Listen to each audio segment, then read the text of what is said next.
안녕하세요. 파이어족 파마입니다. 오늘은 소비 다룸 두 번째 시간. 자신의 목표를 명확히 하고 돈 관리를 어떻게 하는지, 자신의 수입이 있으면 지출을 어떻게 관리하는지에 관해서 알려드릴게요. 소비 다룸 첫 번째 시간에는 네 뇌피싱에 걸렸다. 네 뇌피싱을 막아라 라고 얘기를 했었는데요. 어떻게 제가 내드린 숙제는 잘하고 계신가요? 제가 현명한 소비는 없다고 얘기했었죠. 그 말 그대로 현명한 소비는 없다. 내 지갑에서 나가는 거는 무조건 다 소비다 라고 강하게 얘기를 했었는데요. 이번 시간에는 어, 월급을 받으면 이 돈을 어떻게 관리를 해서 지출을 막을 것인가에 관해서 좀 더 세세하게 다뤄보는 시간을 가질게요. 소비에 관해서 얘기를 하다 보면 좀 강하게 얘기를 해야 될 것 같아서 소비 다룸에는 좀 스트릭한 파마, 좀 직설적인 파마가 될 것 같아요. 저의 말이나 이런 거는 여러분께서 좀 이해를 해주세요. 위로가 필요하시다면 소울 다룸에서 제가 착한 파마로 여러분들을 맞아드릴게요. 자, 그러면 오늘은 소비 다룸 두 번째 이야기를 시작할게요.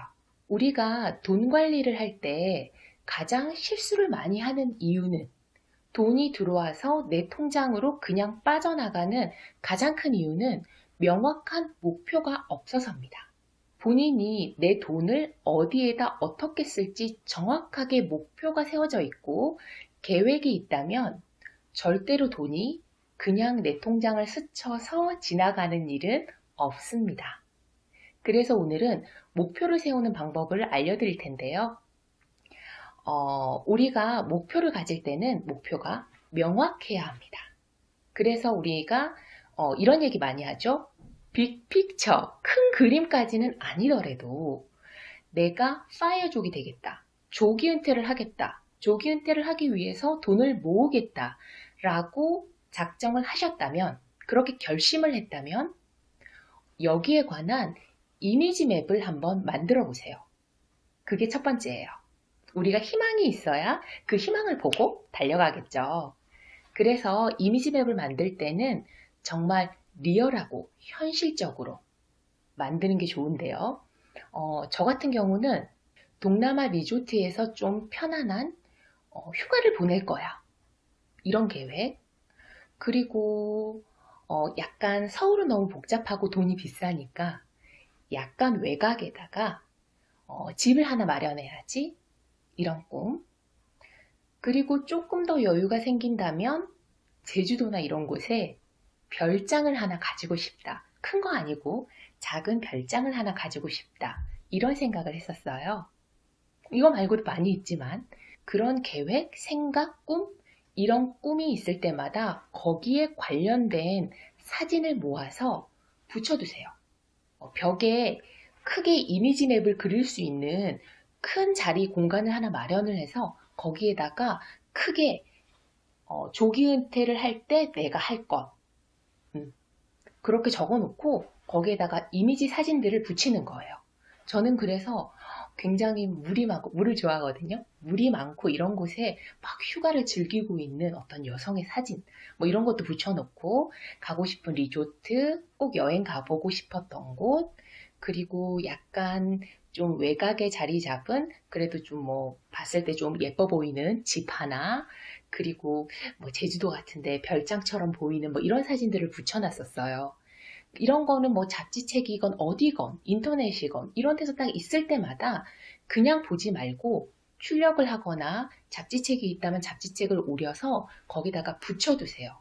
이 이미지 맵은 굉장히 중요합니다.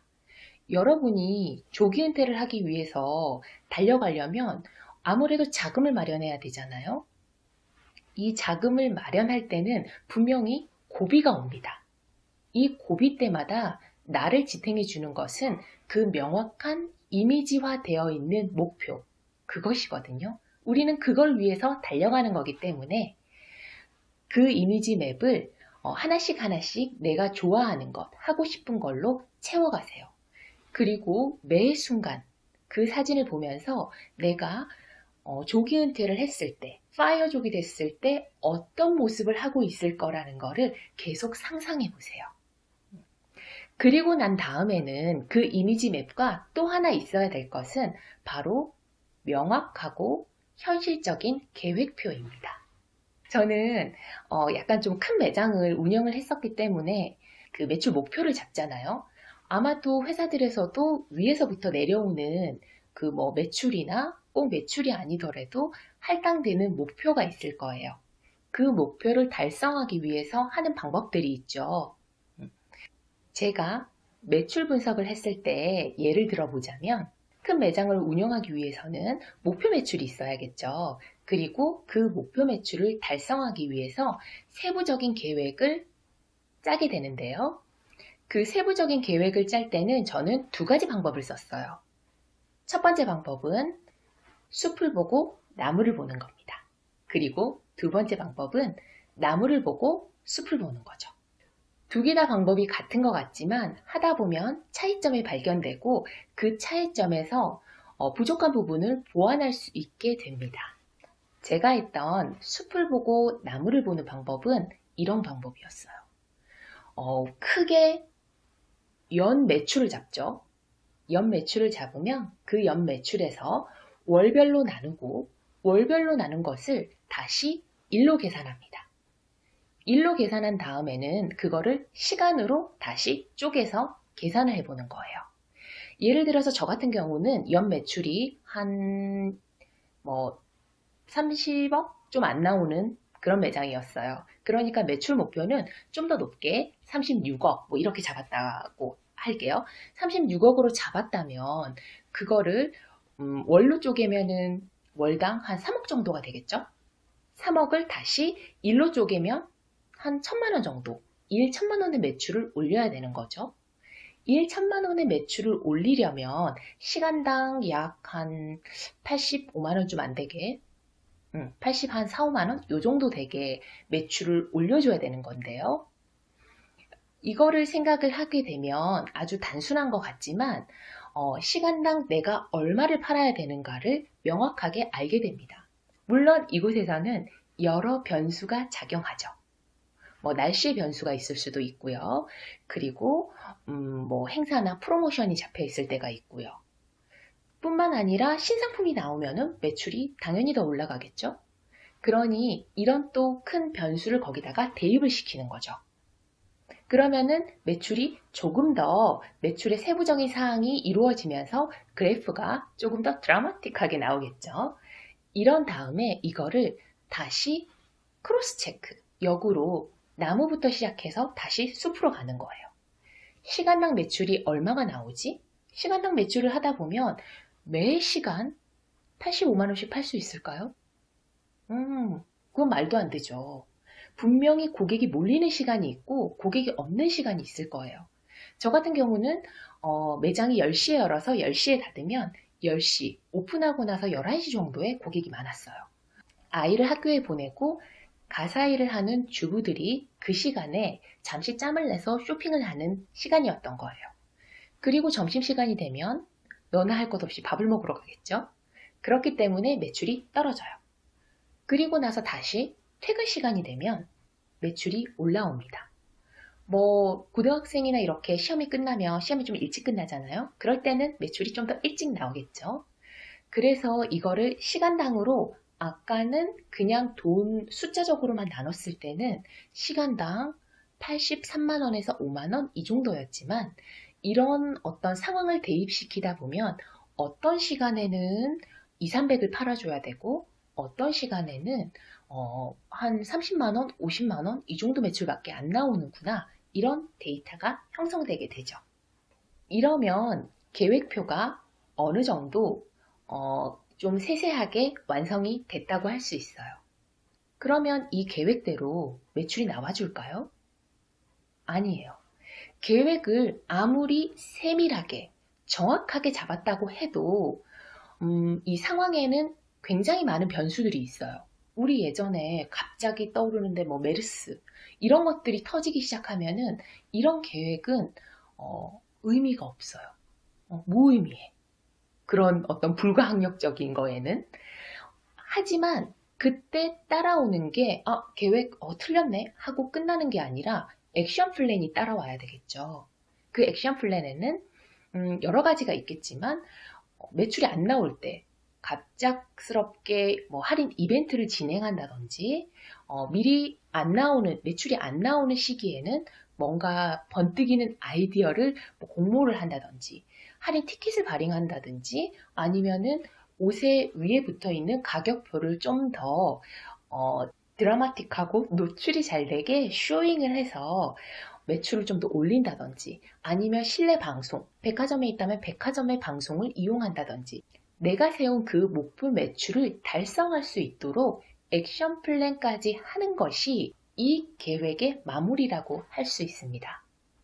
그리고 나서 계획이 어느 정도 액션 플랜에 이루어져서 내가 세운 계획까지 완성이 됐다면 여기서 멈출 게 아니라 피드백 시간을 가지는 거죠. 내가 잘한 건 뭐고 잘못한 건 뭔지 잘못한 게 아니에요.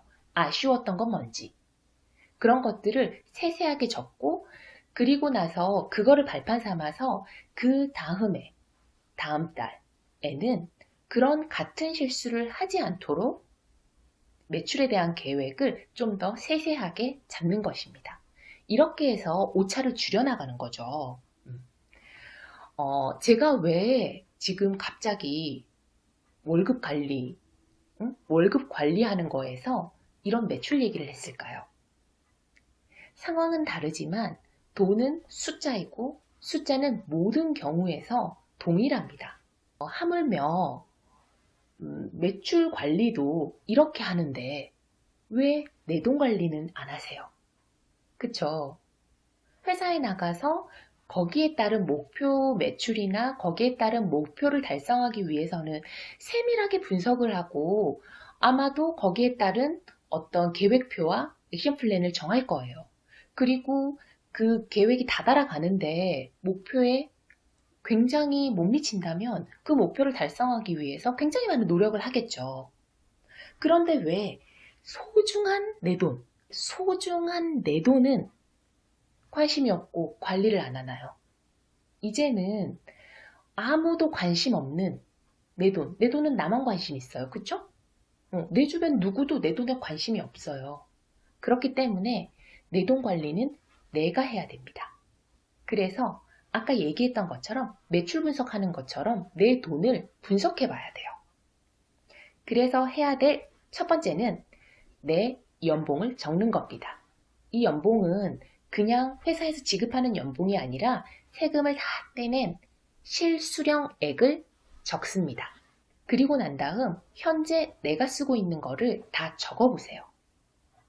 세세한 비용 하나하나까지 다 적습니다. 이거 생각보다 쉽지 않아요. 내가 만약에 월급을 200만 원을 받았어요. 근데 월급은 통장을 스쳐 지나가는 것이다. 이런 말처럼 월 말이 지금 월급날이 10일이나 남았는데 보니까 통장 잔고가 거의 바닥이야. 하지만 내겐 신용카드가 있으니까 이런 생각하지 마시고 그렇게 돈이 어디로 사라졌는지도 모르게 그 200이란 돈이 휘리릭 사라지는데 이 돈이 어떻게 쓰이는지를 하나하나 적으셔야 됩니다. 이때 주의할 것은 엑셀 작업, 컴퓨터 작업 하지 마세요. 연필로 종이에다가 직접 적으세요. 이게 또 중요합니다. 이게 그냥 치는 거하고 내가 적으면서 눈으로 보면서 하는 거는 천지 차이예요. 그래서 나중에 내가 지출 관리를 하고 난 다음에 이것을 어떻게 자료로 남기기 위해서 엑셀 파일로 저장을 해놓는 거는 상관이 없지만 첫 번째는 그냥 종이에다가 보관할 수 있어야 되니까 가계부를 하나 만들던지 아니면 집에 굴러다니는 공책들 많잖아요. 그 공책에다가 적으세요. 이것을 적는 이유는 이제부터는 내 월급이 들어오면 그 월급이 아까 예를 들어서 200만 원이 들어왔다면 이 200만 원 안에서는 10원도 허투루 나가는 돈이 없어야 됩니다. 이 말은 즉, 이 200만 원은 오롯이 내 계획 안에서 나가야 되는 거죠. 그래서 계산을 해봤는데 10원이 비네? 이런 일은 있으면 안 돼요. 알겠죠? 그렇기 때문에 하나씩 하나씩 다 적어야 됩니다. 자, 현재 쓰고 있는 것을 적어봤죠? 아마도 50% 이상 적는 분 많지 않을 거예요. 그래도 차근차근 적어보세요. 갑자기 더 생각나는 게 있다면 추가해서 적으시면 되고요. 다 적었다면 그 적은 부분에서 꼭 써야 되는 부분을 옆으로 옮겨 적습니다. 이 꼭 써야 되는 부분이라 함은 돈을 벌기 위해서 필요한 것들. 예를 들어서 차비. 내가 돈 벌러 나가야 되니까 차 타고 가야겠죠? 차비. 그리고 나갔으면 뭐 밥은 먹어야 될 테니까 식비. 그리고 통신비, 뭐 공과금 이런 것들이 있겠네요. 이게 돈이 보통 보면은 나갈 때 좀 굵직하게 나가요. 그리고 여기에서 가장 많이 드는 부분을 보면은 거의 소소한 식비들이에요. 뭐 여성분들이나 남성분들 중에서 특별하게 본인을 꾸미는 걸 굉장히 좋아해서 옷이나 뭐 신발 이런 거, 가방 이런 거 산다고 특별히 소비를 하는 사람은 모르겠지만 그거 아니고 나 순대도 없는데 왜 한 달만 지나면 매번 내 통장은 완전 텅텅 통장이 돼 있지? 라고 생각하시는 분들은 거의 다 식비로 지출이 됩니다. 그리고 통신비. 이 통신비에도 아주 할 말이 많아요. 통신비, 이 전화로 영업을 하는 직업이 아니라면 통신비는 지금 결제되는 거, 웬만한 거는 다 끊으세요. 저는 제가 이 직장을 그만두기 전에, 그죠? 파이어족이 되기 전에 월급이 그래도 꽤 괜찮았는데 그때도 제 통신비는 4만 원이 넘지 않았어요. 무제한 이런 거 하지 마세요. 무제한 그런 거 하지 말고 전화도 어디다 그렇게 하시려고요. 전화도 웬만하면 그냥 하지 말아요. 누구한테 전화하겠어. 우리가 돈을 모을 때는 좀 악착같이 모아야 돼요. 악착같이 모은다는 생각을 가지고 통신비도 3, 4만 원? 그 밑으로 나와야 정상입니다. 제가 큰 매장에 점장으로 있을 때 보통 거래처 사람도 많이 만나고 뭐 다른 타 매장에 전화를 해가지고 일 처리도 많이 해야 됨에도 불구하고 저는 4만 원 안으로 냈거든요. 그러니까 여러분도 하실 수 있어요. 전화 통화 안에서 끊어질 인맥이라면 지금 끊는 게 낫습니다. 이건 추후에 인맥관리 편에서 얘기해 드릴게요. 물론 부모님한테는 전화는 자주 하셔야겠죠. 가족 통화 해놓고 무료로 그런 거는 좀 이용하도록 하고요. 그리고 난 다음에 식비. 식비에서 꽤 많은 부분 지출이 일어나요. 내용이 너무 길어서 집중이 잘 안 되시죠? 이번 영상에는 여기까지만 하고 다음 영상에 이후 부분을 마저 올려드릴게요. 다음 시간에 또 봐요. 안녕!